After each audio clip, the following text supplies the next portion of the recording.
네, 반갑습니다. 오늘의 종목 진단을 담당하게 된 성투사라고 합니다. 네. 네, 뭐, 익숙한 목소리시죠? 네. 제가 오늘 혼자서 또 진행을 하게 됐습니다. 워낙 이제 바쁘신 분이라 지방에 또 일이 있으셔가지고, 네, 오늘은 제가 혼자 또 툭 떨어져서 진행을 하게 됐고요. 오늘은 2월 16일 일요일 아침, 네, 종목 진단 시작을 해보도록 하겠습니다. 뭐, 시장 자체적으로만 본다라면, 일단 상승에 대한 기운들이 굉장히 강해지는 시기입니다. 뭐, 봄바람을 타고서 이런 상승 기운들이 날라오는지 모르겠습니다만, 투자자들 입장에서도 관망이라든지 조금 두려움에 대한 어떤 생각들보다도 이제는 희망적인 메시지, 이제는 투자를 조금 해볼까? 이러한 긍정적인 마인드로 많이 바뀌는 것 같더라고요. 그래서 시장에 참여 중인 이런 투자자들도 점점 좀 늘어나고 있는 상태고요. 악재에 대한 부분이 역시 소멸이 되어가는 과정에 있기 때문에 여기에서 나타나는 기대감들도 상당하다라고 말씀을 좀 드려볼 수가 있을 것 같습니다. 좋은 기운들을 모아서 여러분들이 어떻게 투자를 해 나가야 되는지 이야기를 한번 해드릴 거고요. 뭐 그에 따라서 이제 관련 종목군들 사실 이제 시장이 좋다 또는 뭐 분위기가 좋다 그랬을 때는 이렇게 크게 변동하는 또는 크게 상승하는 그런 종목에 눈이 먼저 가는 것이 일반적인 부분이잖아요. 근데 그런 종목군들 또 어떻게 다뤄야 되는지 또 뉴스가 나온 종목군들은 어떻게 대응을 해야 되는지 거기에 대한 이야기들을 오늘 자세하게 좀 풀어서 이야기해 드리도록 하겠습니다. 자, 오늘 첫 번째로 해드릴 이야기는요, 방탄소년단과 관련된 이야기입니다. BTS 컴백 관련주. BTS 관련한 이야기는 여러 가지가 있습니다만 크게 두 가지를 봐야 되겠죠. 방금 전에 말씀드렸듯이 이제 방탄소년단이 다시 활동을 재개한다는 이야기. 다시 활동을 재개하게 되면 여기서 뭐 어마어마한 또 그런 그 뿜어져 나오는 에너지들이 나오게 될 것이다라는 기대감이 있겠죠.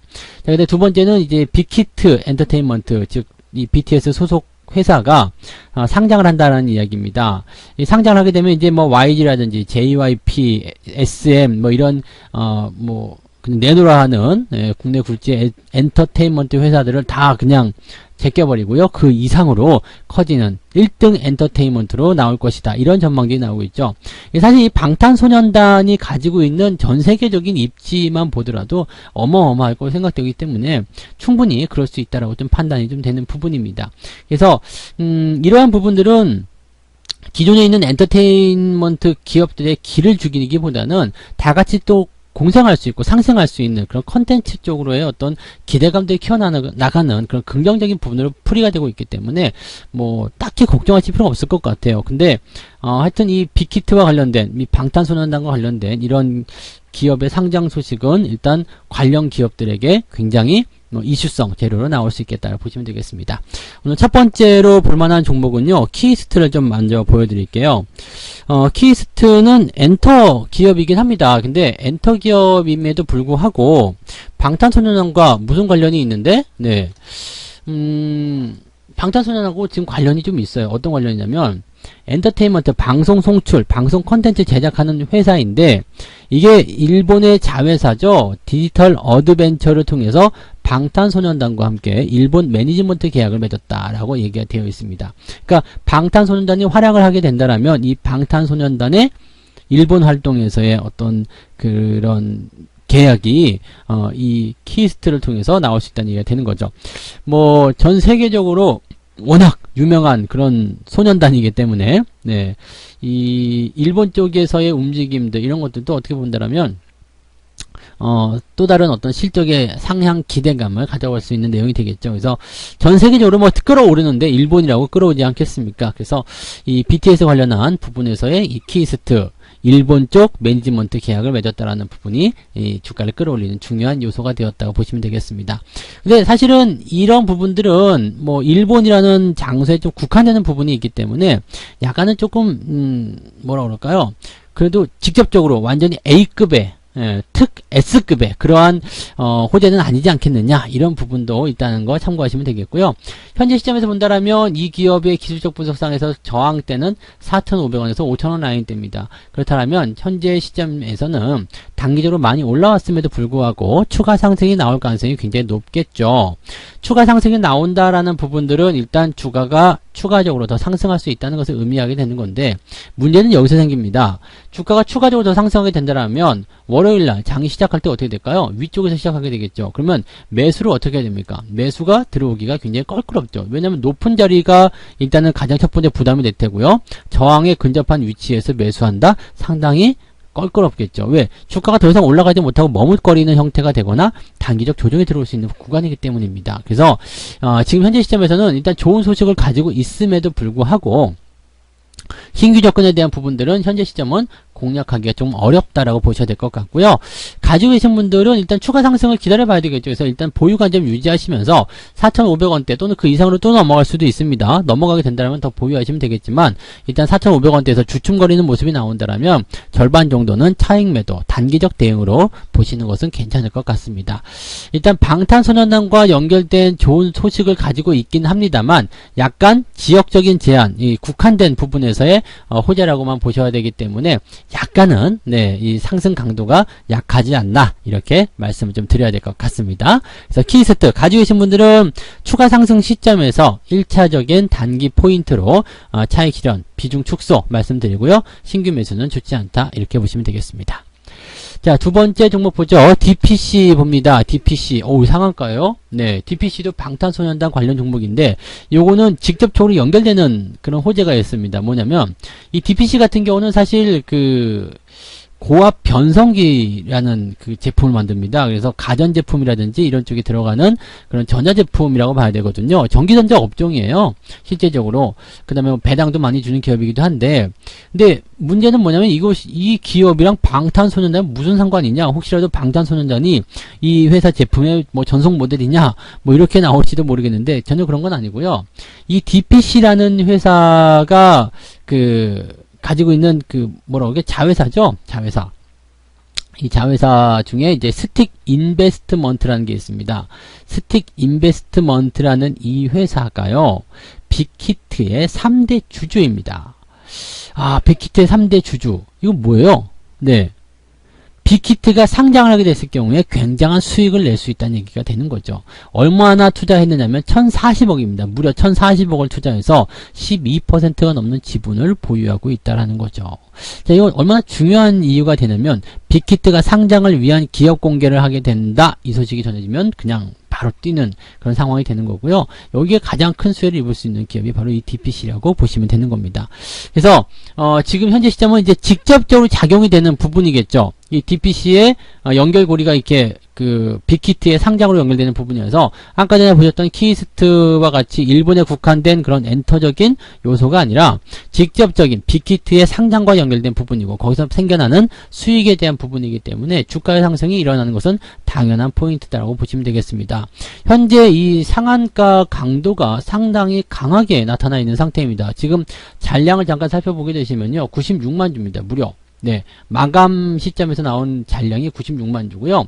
주가가 이 만원대 미만에서는 호가 단위가 10원이지만 만원 넘어가면서 50원 단위로 뛰었죠. 그러면서 상승률 포인트도 더 커질 것으로 생각되고 있습니다. 이 96만 주의 잔량이 일단은 형성이 되어 있는데 이 기업의 전체적인 흐름, 이번에 어떻게 상한가 만들어졌냐? 오전에 약세를 보이다가, 오전에 뭐 그게 큰 강세 보이지 않았습니다. 약세 흐름도 나타났었고요. 근데 이러다가 갑자기 12시경 넘어가면서 주가가 빵 튀어올랐고요. 그 다음에 상한가 문 닫았거든요. 그러니까 후반부에 강하게 매수가 들어오면서 뭐지? 하는 순간에 상한가 문 닫고 가버린 상태입니다. 그 다음에 상한가는 거의 15시 넘어서 장 마감 직전에 들어간 상한가거든요. 그러니까 잔량이 많이 쌓이지는 못했을 거라고 볼 수 있는 것이 당연한 얘기입니다. 그렇다면 월요일 같은 경우에는 이 기운이 추가적으로 더 들어갈 가능성도 굉장히 높다고 보셔야 됩니다. 추가 상승 기대가 되겠죠. 안타까운 것은 이렇게 많이 상승한 기업들은 신규 매수가 들어가기가 어렵다는 얘기입니다. 추가 상승이 보이더라도 신규 매수는 자제를 해주시는 것이 건강한 매매라는 거 말씀을 드리고요. 가지고 계신 분들은 일단 상한가 강도가 강한 편이고요. 직접적으로 연관이 있는 부분이기 때문에 요거는 추가 상승을 조금 더 기다려보는 것이 맞지 않나 생각이 됩니다. 현재 시점에서는 차익 매도보다는 홀딩 전략을 유지하시는 게 맞을 것 같고요. 변동성이 나온다고 하더라도 만원대 이상에서 계속 형성이 되어 준다라면 이 기업은 나쁘지 않을 것이라고 보시면 되겠습니다. 현재 기업의 가치보다는 이슈성을 가지고 들어가는 포인트이기 때문에 너무 많이 상승하는 포인트에서는 주가가 하락을 만들어줄 수 있습니다. 그렇지만 지금은 상승 초입이라고 볼 수 있기 때문에 추가 상승은 더 예상해 볼 수 있겠습니다. 가지고 계신 분들은 홀딩 전략, 신규 매수는 부담되니까 매수는 자제하라, 이렇게 결론을 내려야 되겠습니다. 어쨌든 방탄소년단이 컴백한다는 소식으로 인해서 관련 종목군들의 움직임들은 다 좋은 편이네요. 추가 상승이 예상이 되고 있다라고 보시면 될 것 같습니다. 네. 자, 그 다음에 인기 검색 종목들을 좀 살펴보도록 합니다. 어떤 종목들을 많이 검색했는지 봤더니요. 바른손 ENA. 네. 바른손 ENA라는 기업인데, 이건 뭐 검색을 많이 할 만하네요. 이 기업은 이제 기생충 관련한 종목이죠. 기생충이 이제 미국 오스카상 사관왕을 휩쓰게 되면서 주가가 상승하기 시작한 부분입니다. 저는 이게 사관왕을 수상한 시점이 언제였냐면은 2월 11일이죠. 2월 11일 사관왕을 수상을 했는데 이 소식이 전해졌고 그 다음날 이제 상한가를 한 번 더 기록을 했어요. 그리고 그 다음날도 상한가, 이런 식으로 진행이 되긴 됐는데, 저는 보통은 재료가 그렇거든요. 이게 딱 끝나고 나면 그 다음날 강세를 보이다가 주가가 빠지는 게 일반적입니다. 왜냐면 호재성 재료가 노출됐기 때문에 그 다음부터는 특별한 게 없거든요. 에이, 그랬니? 그리고 그냥 많은 상황이 벌어지는데, 그래서 저는 이제 12일 같은 때는 요 정도면 차익 매도 단기적으로 괜찮겠습니다 라는 의견을 같이 드렸었어요. 그런데 이게 스물스물 하더니 오후에 상한가를 딱 찍고요. 그 다음날도 갭 상승하더니 상한가를 찍습니다. 이 정도야? 라는 생각이 잠깐 들었는데, 역시 이런 큰 음봉의 형태가 나타나게 됩니다. 물론 이제 12일날 일찌감치 매도하는 부분에 대해서는 조금 아쉽다라는 표현이 좀 나올 수 있겠습니다만, 보통은 이런 상승을 우리는 좀 비정상적인 상승이다라고 얘기하죠. 재료가 이미 다 노출된 상태에서 추가 상승이 나온다라면, 그런 부분들을 보고 있던 사람들이 이거 더 가는 거 아니야 라는 생각으로 계속 들어오게 되거든요. 개인들 물량이 들어올 확률이 굉장히 높다라고 판단되는 내용이고요. 실질적으로 보게 되면은 이제 거래량을 좀 봤을 경우에 아래쪽에서부터 이제 들어온 거래량 부분에서는 수익이 계속 발생되고 있기 때문에 수익이 나고 있는 상태에서는 매도할 이유가 없을 것이다 라는 생각을 좀 했을 거예요. 그런데 이제 14일 날 이제 주가가 이제 큰 음봉과 그 다음에 위쪽 꼬리를 달고 내려오게 되면서 거래량이 조금 늘어났죠. 이 부분에서 이제 일찌감치 차익 매도를 하는 사람들이 먼저 나타났을 거고요. 아마도 추가 하락이 나타나게 된다면 여기에서 이제 차익 매도라든지 또는 손절 매도로 대응하시고자 하는 그런 사람들이 더 많아질 거라고 생각됩니다. 그래서 거래량은 더 늘어나면서 주가가 하락세로 가지 않을까 생각됩니다. 현재 시점에서는요, 매도 포인트가 맞는 거다라고 생각이 좀 되고는 있는데요. 일단은 뭐 좀 개겨보겠다 생각하시는 분들은요, 3,600원이겠죠? 3,600원. 이 5일 이동 평균선 아래로 주가가 떨어지지 않는다라면 일단은 버텨보는 것도 나쁘지 않습니다. 그래서 저 이상 주가가 만약에 하락하게 된다라면 그 5일선 아래로 주가 하락하게 된다라면 조정을 보여주는 부분이기 때문에 이 부분에서는 매도로 들어가시는 것이 맞지 않나 생각됩니다. 근데 어쨌든 이 종목은 지금 단기적 수익이 나온 상태이기도 하고, 또 재료가 이미 끝난 상태이기 때문에 재료가 끝난 상태에서 오버슈팅한 부분이라면 적당한 차익 매도가 들어가는 것이 일단은 맞는 전략인 것 같습니다. 그래서 월요일 같은 경우에서는 주가의 흐름과 관계없이 적어도 절반 이상은 매도하시는 전략이 맞지 않겠나라고 생각되고요. 이런 자리는 매수는 들어가시면 안 되겠죠. 네, 그래서 매수보다는 가지고 계신 분들이 매도 포인트를 잡는데 주력하시는 것이 맞을 것 같다. 그리고 대체적으로 그냥 절반 이상은 매도로 들어가셔서 차익 실현을 해주시는 것이 유리하겠다라는 말씀을 드릴 수가 있겠습니다. 자, 그 다음에 인기 검색주 두 번째 종목입니다. 헬릭스미스. 네, 헬릭스미스 상위에 올라간 종목입니다. 인기 검색 중에서 3등인가요? 4등인가요? 그랬던 것 같아요. 많은 사람들이 이제 검색을 했다는 이야기인데, 이거 왜 이렇게 주가가 하락하나요? 이게 헬릭스미스가요, 기존의 바이오를 다시 일으킬 그런 차세대 주자 이런 걸로 해서 굉장히 주목을 좀 많이 받았었거든요. 그 다음에 마지막 믿을 건 너밖에 없어라는 어떤 메시지를 2019년도에 많이 했어요. 왜냐면 2018년도부터 시작해가지고 셀트리온이나 신라젠 같은 기업들이 계속 주가가 하락세를 보이다 보니까 믿어야 될 것은 얘밖에 없다라는 얘기가 계속 나왔었던 부분이거든요. 이거하고 또 저게 있었죠. 한참 논란이 됐었던 그 기업이요. 네. 주가가 이제 막 아래쪽으로 하락하고 있었던 그런 손실이 많이 났었던 HLB 같은 네 그런 기업들. HLB 지금 어떻게 됐나요? 10만원 정도 유지하고 있나요? 네. 이것도 이제 저거였었죠. 그 너만이 희망이야, 뭐 너만이 기대감이야 이렇게 생각했다가 다시 이 뭐 임상이 실패했네, 뭐 다시 성공했네, 뭐 어쨌네 그러면서 이제 논란의 길을 걷고 있는 상태이기도 한데 이 조정을 좀 더 가봐야 되겠네요. HLB도. 네. 요런 일단은 바이오 종목군들이 최근에 좀 그다지 재미가 있지 못해요. 근데 헬릭 스미스 같은 경우는요, 더 좀 그랬던 부분이 뭐냐면, 임상을 실패했다는 얘기가 일단 나왔어요. 네, 임상 3상은 실패했다. 그러니까 이 기대감이 완전히 꺾이게 되면서 주가가 완전 폭락 수준으로 떨어지게 되는 부분이었죠. 근데 이 회사가 이제 임상 실패가, 이게 그 약물의 오용 때문이다. 약물의 오용 때문이다. 이게 절대로 임상이 그냥 그렇게 실패한 게 아니고 우리 잘못이 아니다. 이렇게 해가지고 조사가 들어갔었던 부분이 있었습니다. 그러다 보니까 정말 약물을 잘못 쓴 거라면 이거 임상 다시 할 수 있는 거 아니냐 이런 기대감이 나왔었겠죠. 근데 이번에 어떻게 얘기가 나왔냐면 미국의 임상 3상 실패는 잘못된 임상 설계 때문이다라고 일단 최종적으로 밝혀졌습니다. 그래서 임상 환자들의 약물 혼용이 발견되지 않았다라고 일단은 이야기가 나왔고요. 그게 2월 14일 날 나온 이야기입니다. 그러면 이건 뭐예요? 약물의 혼용이나 오용을 통해 가지고 임상이 실패한 것이 아니라 회사가 잘못한 거다라고 되어 있는 거죠. 여기에 대해서 헬릭 스미스는요. 임상 실패의 원인이 엔젠시스의 약효 때문이 아니라 통정 지표를 측정하는 임상 방법에 문제가 있었던 것으로 판단된다. 그러니까 뭐 엔젠시스의 어떤 약효에 문제가 있었던 것이 아니라면 이제 임상에 대한 설계가 잘못된 것이다. 그러니까 즉 회사가 잘못한 것이다. 그래서 임상을 실패한 것이다. 라고 된 거죠. 어쨌든 이 부분이 된다면 다시 재임상을 들어가니까 임상이 실패가 된 거죠. 그렇게 됐기 때문에 이제 투자자들 입장에서는 굉장한 실망감을 또 느꼈겠죠. 이것이 뭐 다 된 건데 회사 잘못이 아니었던 거 아니었냐 이 생각이었다가 그냥 회사가 잘못한 거다라고 얘기가 나와버리니까 여기서 그냥 맛이 갔을 거다라고 생각됩니다. 주가가 하락하는 것은 당연한 얘기겠죠. 지금 현재 시점에서 본다면요, 바이오 종목군들에 대한 이야기들은 주가가 올라가기가 조금 어렵다고 생각이 돼요. 그래서 이 업황에 대한 부분이라든지 전체적인 내용들이 좀 회복세를 보이기 전까지는 여러분들이 대응을 하시기가 굉장히 어렵다라고 말씀을 드려야 될 것 같습니다. 당분간은 더 힘든 구간들을 버텨가야 되지 않겠나 생각됩니다. 저는 가지고 계신 분들 입장이라면 비중을 축소하시거나 매도 의견으로 일단은 보시는 게 맞지 않겠나 생각됩니다. 당연히 신규 접근을 하지 않는 게 유리하겠다라고 판단될 수 있겠습니다. 참고하시면 좋겠네요. 네.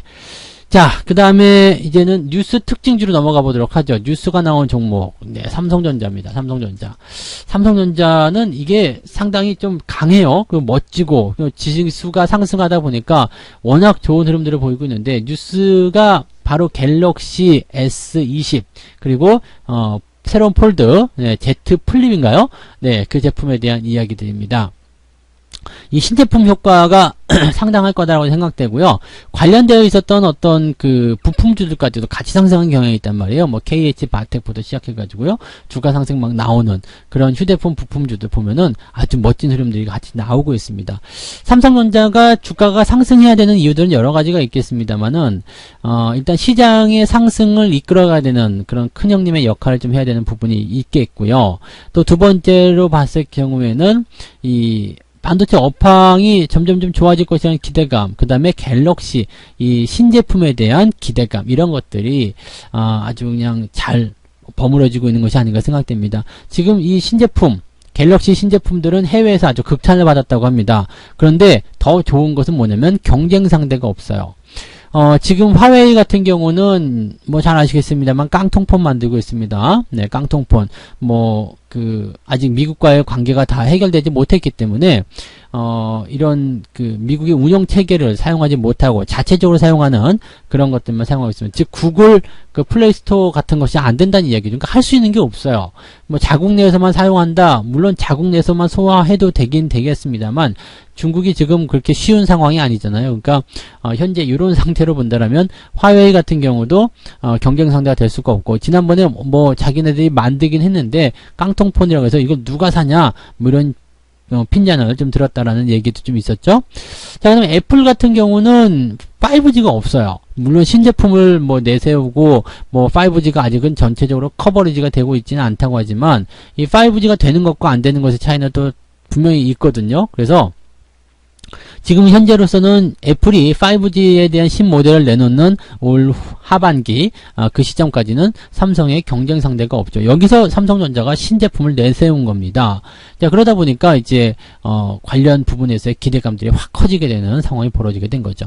주가의 상승은 계속적으로 이어질 수 있다라고 보셔야 됩니다. 그래서 지금은 상승 추세를 일단 타고 있는 부분이고요. 이격은 벌어져 있습니다. 이격은 벌어져 있기 때문에 당연히 부담감은 있겠죠. 이쪽 지금 62,000원대에 대한 요 고점에 대한 부담감은 당연히 있습니다만은 지금 현재 시점에서는 그런 부분들을 당연하다고 할 수는 없는 게 상승 추세를 가고 있는 거거든요. 주가가 꺾이는 부분들이 현재 만들어지지 않았어요. 그리고 지금 현재 추가 상승이 나타나서 직전 고점을 넘어서게 된다면 어떻게 될까요? 주가는 새로운 신고가 그리고 완벽한 상승 추세로의 전환을 계속해서 만들어가게 될 겁니다. 아직 삼성전자에 흥분하는 투자자들은 본 적이 없어요. 그래서 삼성전자를 사야 된다, 모아가야 된다, 뭐 좋은 거다라고 얘기는 하는 사람들이 많이 있습니다만 삼성전자에 흥분해가지고 막 정신을 잃고 막 허겁지겁 매수한다거나 이런 사람들은 별로 없다는 얘기입니다. 그래서 지금 삼성전자에는요, 물론 이제 시총 1위라는 부분이 있고 또 삼성전자에 대한 이제 그 코스피 200 지수에 대한 30% 캡 룰에 대한 부담감도 있고 막 그렇게 합니다만은 전체적으로 그냥 분위기가 좋기 때문에 계속해서 올라갈 수 있는 포인트가 되지 않겠나 생각되고, 뭐 최근에는 이제 시총 상위권 종목들의 어떤 주가 상승도 같이 이루어졌기 때문에 삼성전자의 30% 캡 룰에 대해서도 약간은 누그러진 모습이 아니겠느냐 이렇게 판단 좀 되고 있습니다. 현재 시점은 계속 홀딩 전략 유지하시면 좋겠고요. 매수에 대한 포인트 같은 경우는요, 따라가면서 매수하실 분들은 아주 소량씩 들어가셔야 되는 것이 맞습니다. 그리고요, 한 번에 이제 매수 포인트를 잡아서 진입을 하고자 하시는 분들은 이렇게 따라 들어가시기보다는 이제 훅 한 번씩 들어올 때, 들어왔다 나갈 때, 그럴 때 이용해서 대응을 하시는 게 맞겠죠. 그러니까, 그냥 일정한 자금을 가지고서 그냥 훅 질러 넣고 싶으신 분들 같은 경우는 조정을 기다렸다가 조금 더 깎아주면 매수하시는 게 좋겠고요. 그게 아니라 그냥 분할로 사시거나 아니면은 조금씩 뭐 대응을 하시겠다라고 생각하시는 분들은요, 지금 같은 시점에서도 그냥 상관이 없습니다. 조금 사놓고 상황 지켜보고요. 추가 상승, 내가 원하는 대로 계속 상승하게 된다 그러면 또 그때 또 조금 사보고요. 주가가 꺾인다 그러면 좀 기다렸다가 꺾이는 조정이 끝나갈 때 다시 사고요. 그래서 상승 추세에 대한 부분들을 꾸준하게 누리기 위해서는 이렇게 물량을 일단 확보해서 가는 것이 굉장히 중요하다고 보여집니다. 삼성전자의 지금 최근 시점의 모양새를 본다면 그 조정이 나오더라도 깊진 않을 것 같고요. 상승 추세가 당분간 더 연결될 거 생각됩니다. 그래서 매수도 괜찮고 보유도 괜찮은 종목이다라고 말씀을 드릴 수가 있겠습니다. 자, 그 다음 종목으로 가겠습니다. 그 다음 종목은 이제 카카오입니다. 카카오를 보게 되면은요, 요즘에 이제 증권사에서 목표 주가가 막 나오고 있어요. 사실 이렇게 되면 약간은 좀, 부담스럽긴 합니다. 왜냐면 이 카카오 같은 경우는 지난번에 이제 뭐 무료 추천주로도 많이 드렸었는데 지금 18만원대를 넘어서면서 어마어마한 수익이 나오고 있죠. 이 카카오 같은 경우는 아무리 보수적으로 잡아도 수익률이 아주 클 거다라고 저는 생각이 됩니다.